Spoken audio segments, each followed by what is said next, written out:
ఒకసారి ఒక ఆయన షాప్ లో తన కూతురు కోసం బొమ్మలు కొంటూ ఉంటాడు.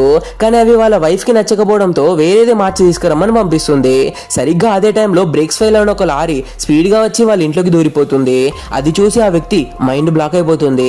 కట్ చేస్తే ఈ ఇన్సిడెంట్ జరిగి 15 నెలలు అయిపోతుంది. ఆ రోజు జరిగిన యాక్సిడెంట్ లో అతని వైఫ్ చనిపోతుంది పాపం. కానీ కూతురు మాత్రం బ్రతుకుతుంది. అసలు ట్విస్ట్ ఏంటంటే యాక్సిడెంట్ అయ్యే ఒక సెకండ్ ముందే బిల్డింగ్ పైన ఉన్న ఒక డస్ట్బిన్ కరెక్ట్ గా పాప మీద పడడంతో లారీ ముక్కలు ఆమెకు తగలకుండా ప్రాణాలు సేవ్ అవుతాయి.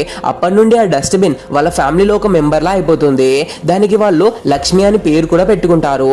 ఆ తండ్రి కూతుళ్ళు ఇద్దరు రోజు ఆ డస్ట్బిన్ ని కడిగి దానికి దండ వేసి పూజలు కూడా చేస్తూ ఉంటారు. ఆయన ఒక సెలూన్ షాప్ లో వర్క్ చేస్తూ ఉంటాడు. కూతురు స్కూల్ కి వెళ్తూ ఉంటుంది.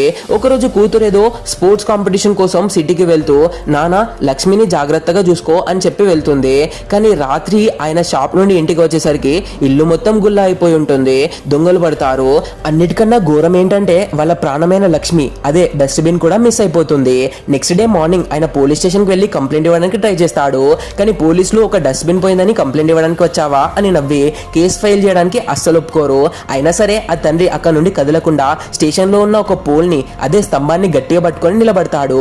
పోలీసులు అతన్ని లాగాలని చూసే ప్రాసెస్ లో మొత్తం పోలీస్ స్టేషన్ ధ్వంసం అవుతుంది.